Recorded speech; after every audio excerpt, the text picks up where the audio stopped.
belum masuk lagi ke dalam materi tafsir, tapi saya ingin mengulas tentang yang sering kita dengar di medsos itu, orang menyebut kata bid'ah. Yang satu menyebut kamu bid'ah, saya disebut bid'ah lesu. Jadi apa kok bid'ah ini? Jadi sebenarnya yang dimaksud dengan bid'ah yang kadang bikin marah orang itu apa? Sama-sama muslim, tapi dikatakan sebagai bid'ah. Lalu yang dikatakan itu marah. Pun besok arti bid'ah. Satu.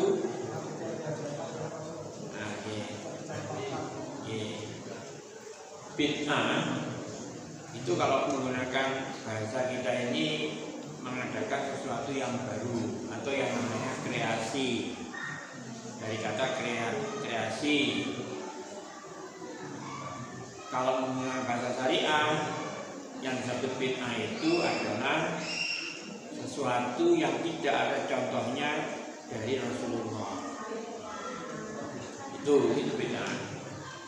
Tapi kalau kemudian kita pahami begitu saja, maka pengertian bid'ah ini bisa jadi masuk ke dalam wilayah yang itu bukan wilayahnya, dan menjadi sesuatu yang akhirnya bikin kita sulit, kaku dalam hidup ini.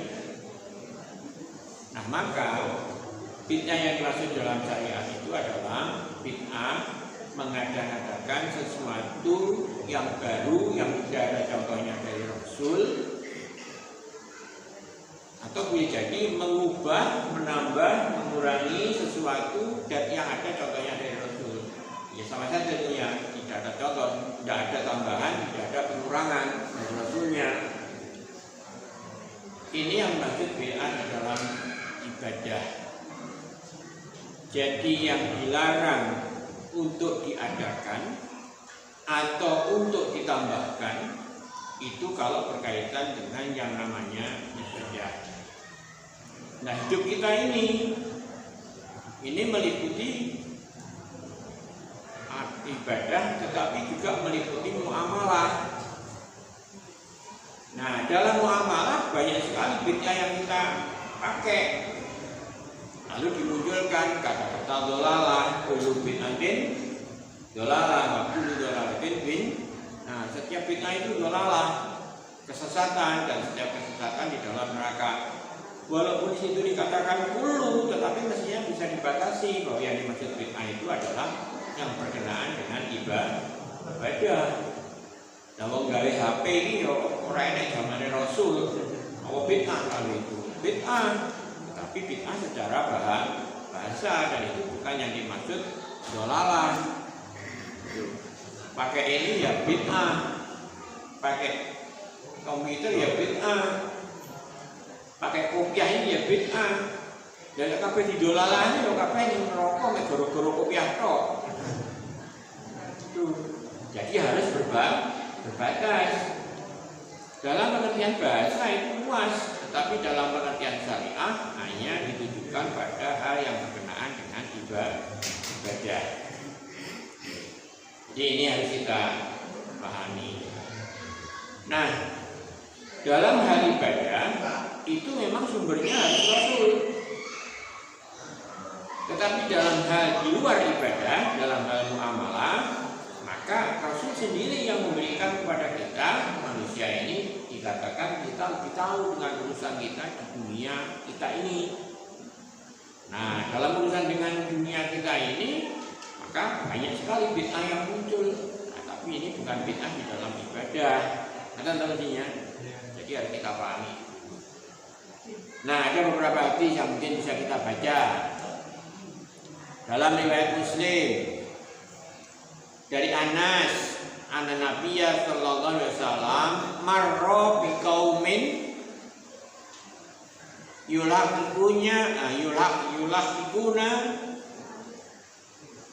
yulaqifuna faqala law lam taf'alu la saluha qala fa kharaja sison famarra bihim faqala ma linahlikum qalu qulta kaza wa kaza qala antum a'lamu bi amri dunyakum. Dalam riwayat Muslim diriwayatkan dari Anas bahwa Rasulullah SAW suatu saat melewati satu kaum. Nah, kaum itu yulakifuna, sedang apa yulakifun itu memindahkan serbuk itu loh, serbuk laki-laki ke perempuan biar jadi buah. Apa itu namanya, Pak? Penyerbukan ya? Membuat. Seperti itulah maksudnya. Jadi dari aku mana ya orang ngerti ya ngomongkan itu. Yulakifuna itu artinya mempertemukan antara bibit laki-laki dengan bibit perempuan dari suatu pohon. Yulakifuna. Faqala, kan biasanya pakai angin kan ya. Kalau dalam biologi itu kayak angin biasanya yang itu akan mempertemukan, tapi kita manusia kemudian berusaha nggak usah menunggu angin, diusahakan dipertemukan oleh kita kan gitu.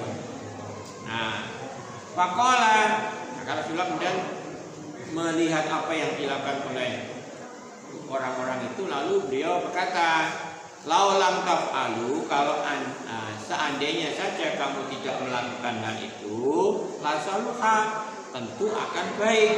Itu menurut pendapat Rasulullah. Jadi Rasulullah mengomentari apa yang dilakukan oleh orang-orang di dalam menyemaikan ini, membuahkan itu tadi dikatakan, lek orang ngono, lek rokok ngono ne, maka insya Allah akan lebih baik. Itu hanya Rasul. Nah, kala fakharaja sison. Nah, ternyata hasilnya itu malah gabuk. Kurmane kurma gabuk sison. Famarra bihim, maka kemudian Rasul melewati orang-orang itu lagi. Faqala, lalu Rasul bersabda, mali nahlikum, ada apa dengan kurmamu itu kok gabuk? Lalu dijawab oleh orang-orang itu, kulta kaza wa kaza, panjenengan dulu mengatakan begini dan begini, yaitu kalau tidak kamu serbukkan maka saya akan lebih baik. Ternyata menjadi kurma yang gabuk. Lalu jawab, panjenengan dulu mengatakan begini. Nah sekarang jadinya seperti ini, gabuk kabeh. Nah jadi prediksi Rasulullah tadi ternyata salah kan? Gitu. Berarti kan nggak benar akhirnya tentang kurma itu. Maka kemudian Rasulullah mengatakan, antum a'lamu bi amri dunyakum, kalian itu lebih baik dan lebih tahu tentang urusan-urusan duniamu. Nah, kalimat ini berarti Rasul untuk urusan dunia kita ini diserahkan kepada kita. Nah, dalam urusan dunia ini, karena kita lebih tahu, maka banyak hal yang kita lakukan. Karena tidak ada contoh dari Rasul, maka secara bahasa itu juga disebut sebagai bid'ah. Tapi didasari tadi ini, kita lebih tahu. Di zaman Rasul maklum masih ada keterbatasan. Nah, zaman kita sudah ada kemajuan, semakin maju. Apa yang belum ada di zaman Rasul, maka kemudian dilakukan di zaman sekarang. Saya kira banyak itu. Dulu saya katakan masjid ini bid'ah, karena di zaman Rasul kan tidak ada masjid seperti ini. Bid'ah kan? Ini bid'ah ini. Apakah dolalah? Duh, nanti dulu kalau orang dolalah ini kaitannya karo ibadah atau enggak. Nah, dalam mengartikan ibadah itu yang bagaimana? Yang dilarang oleh Rasul untuk dirubah ditambah itu ialah kalau dalam sholat misalnya adalah segala sesuatu yang dari takbir hingga salam. Nah masjid ini apa ada di dalam antara takbir dan salam? Tidak ada. Berarti ini kan sudah di luar tata ibadah tadi itu. Maka ini tidak termasuk bid'ah yang dimaksudkan bid'ah dhalalah, walaupun ini tempat ini berkaitan dengan sholat. Nah, jadi kita harus bisa bedakan mana wilayah yang itu disebut dengan bid'ah dhalalah, yaitu yang berkaitan dengan ibadah, dan mana yang itu berkaitan dengan muamalah di luar ibadah. Lek panjenengan nambahi sholat maghrib dari 3 rakaat menjadi 4 rakaat, maka itu bid'ah, dan itu dhalalah. Karena ada contohnya dari Rasul. Rasul hanya memberikan contoh 3 rakaat. Nah, kok tidak apa-apa? Kan nyenek-nyenek ini berarti. Itulah yang dhalalah. Atau mengurangi sholat duhur yang mestinya 4 rakaat, dadekne 3. Sholat subuh mergo ketinggian dadekne 4. Ngocak-ngacak ini yang namanya dhalalah. Karena itu ada dalam sholat. Tetapi kalau sesuatu di luar sholat, ini saya contohkan.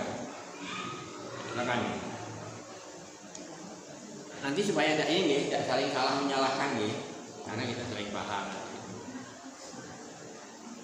Sholat dimulai dari takbir, diakhiri dengan salam. Itu selesai. Titik. Panjenengan ngusap muka itu apa?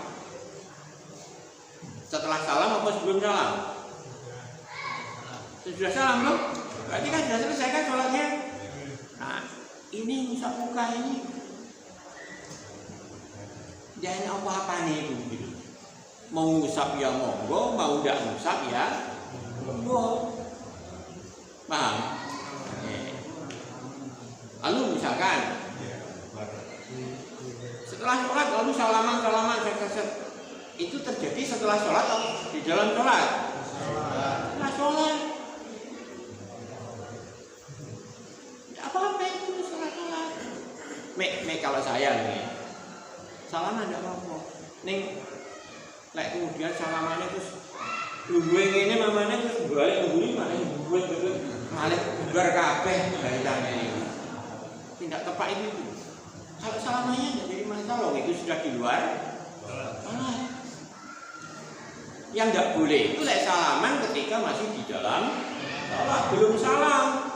Itu masih at-tahiyat. Salaman sik. Ini yang tidak boleh.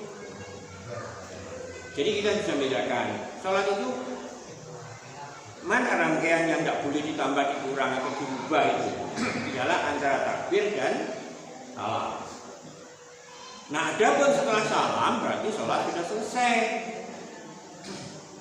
Mau bagaimanapun itu tidak jadi masalah. Nah, diantaranya itu masuk tradisi gitu. Salaman itu tradisi kan? Nah, salaman itu tradisi. Nah, jadi inilah kita harus memahami mana yang disebut bid'ah secara syariah dan mana yang masuk dalam pengertian bid'ah secara bahasa, supaya kita tidak saling ini. Karena nanti kalau misalkan enek yang mengusap muka, ceritanya mengusap muka itu kan karena masjidnya Rasulullah itu kan waktu itu pasir, belum ada seperti ini kan, pasir. Jadi basolati pasirnya nempel kabeh, ning bathuke diresiki. Kene disebari pasir ngono nyira-nyira kabeh usap-usap. Tapi mengusap itu tidak jadi masalah, karena itu berada di luar sholat. Jangan sampai ada timbul bagian mengatakan itu bagian daripada sholat. Berarti ada dalam hadis itu mulai dari takbir diakhiri dengan salam, dan salam itu pun yang dimaksudkan adalah salam yang pertama. Jadi ada panjenengan assalamualaikum, berarti ngunjuk, selesai salam pertama itu. Yang kedua ini adalah sunnah. Assalamualaikum. mergo poso ora kanten lain enggak beduk-beduk ora salam kedua. Enggak apa-apa. Yang salah itu belum salam kok. Tunjuk. Boleh. Tuh. Ini dalam salah. Kemudian karena ini yang salah yang sering kita lakukan, mungkin cara menggambarkannya mudah. Kalau haji, kalau yang belum mungkin rada aneh. Ini ada yang gambarnya. Puasa kan begitu juga, puasa yang kita lakukan. Puasa itu dimulai dari fajar sampai nanti gurub maghrib kan. Jangan dirubah karena itu sudah ketentuan tentang waktunya itu. Sama dengan sholat, ketentuan waktu sholat ya jangan dirubah. Jangan kemudian sahur diawanke bukane tak durunge waktune ya, ini merubah waktu ini yang enggak boleh. Jadi harus berubah.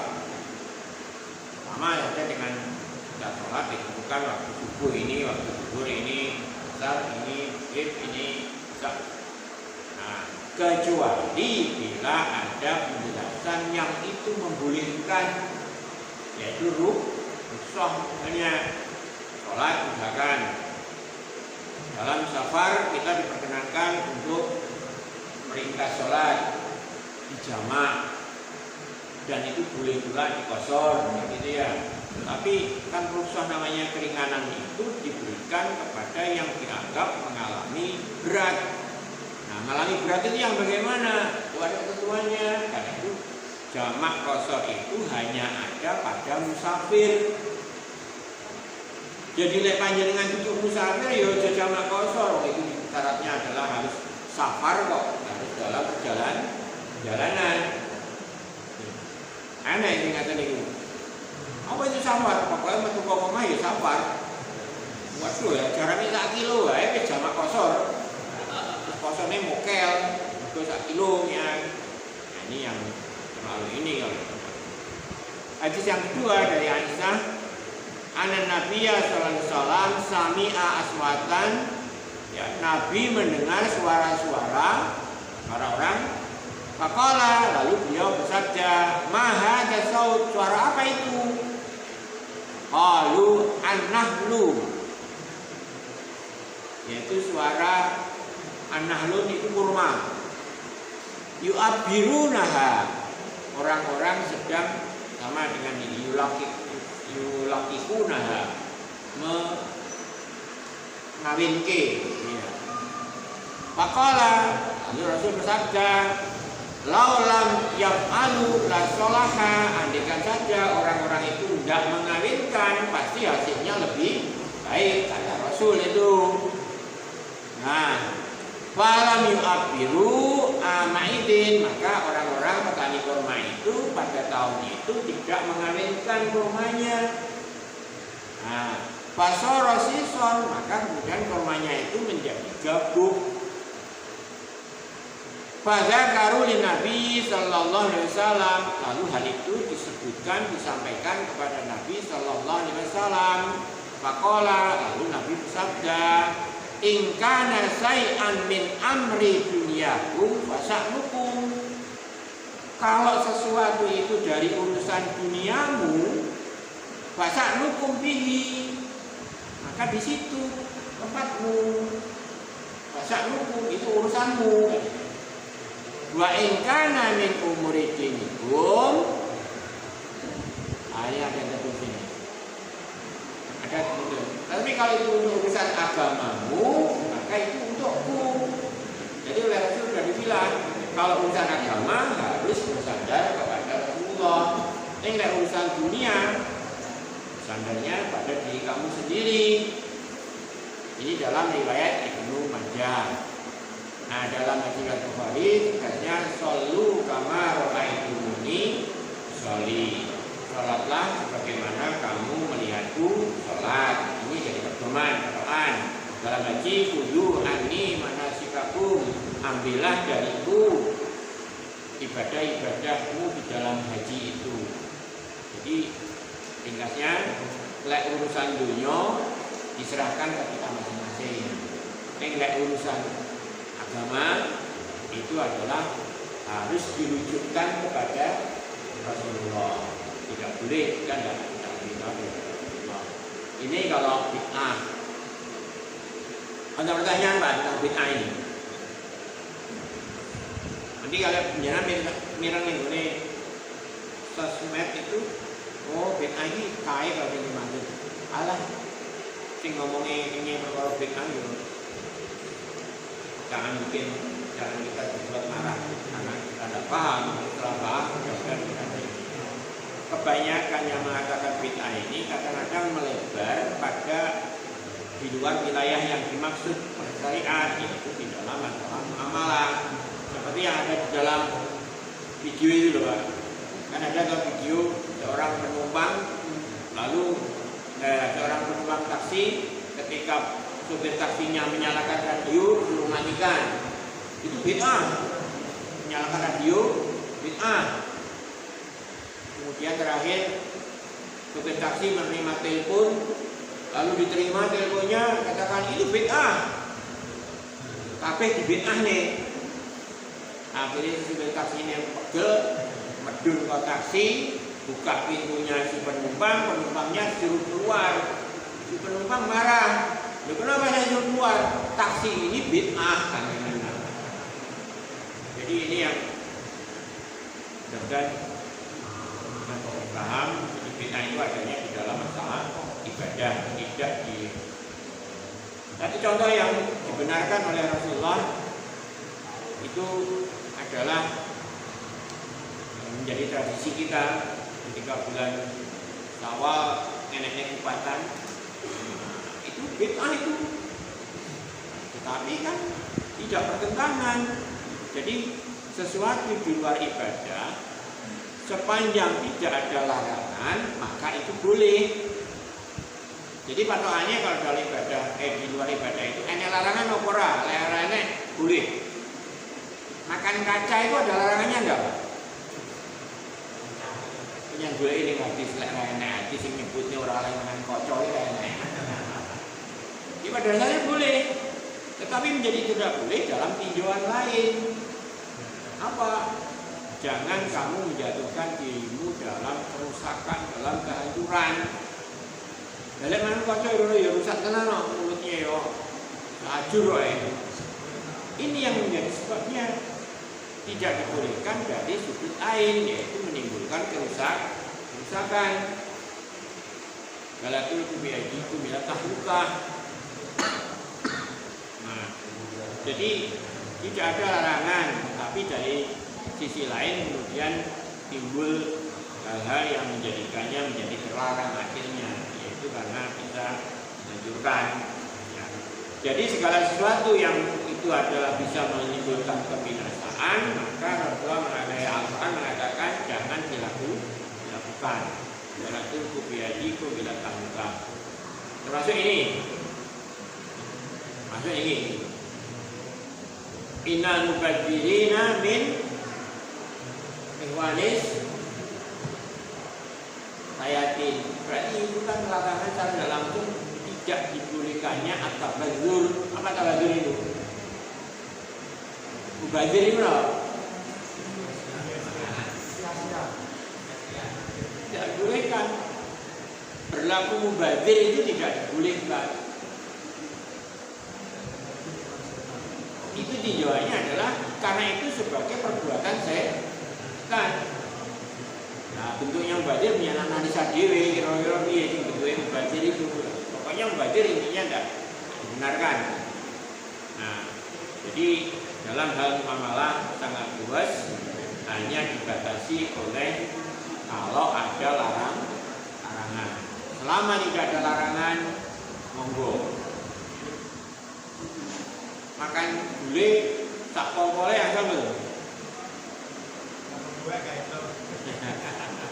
Intinya kan gulai adalah cara-cara. Tidak ada larangan makan gulai. Aneh. Mungkin dari sisi lain, kalau makan gulai itu menimbulkan mudarat, maka itu menjadi dilarang. Itu mungkin kalau berlebihan. Nah, dalam hal kita itu,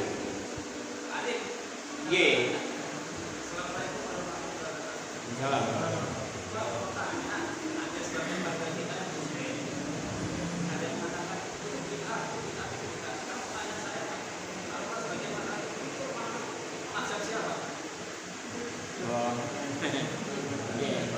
Bid'ah itu tidak hubungannya dengan mazhab, Pak. Bid'ah itu tidak ada hubungannya dengan mazhab. Karena itu nas di dalam hadis itu, Pak. Jadi kullu bid'atin dhalalah wa kullu dhalalatin fin nar. Dalam hadis lain, man ahdatsa man laisa minni awaraddun. Barang siapa yang mengada-ngada yang itu tidak dariku, maka dia akan tertolak. Nah ini hadis ini, jadi tinggal kemudian kalau mazhab itu kan hanya menginterpretasikan hadis itu bagaimana, tapi dasarnya itu. Oke. Tidak ada mazhabnya. Berikutnya tentang ikhtilaf. Kalau ikhtilaf itu adalah perbedaan secara bahasa, yang dimaksud adalah perbedaan pendapat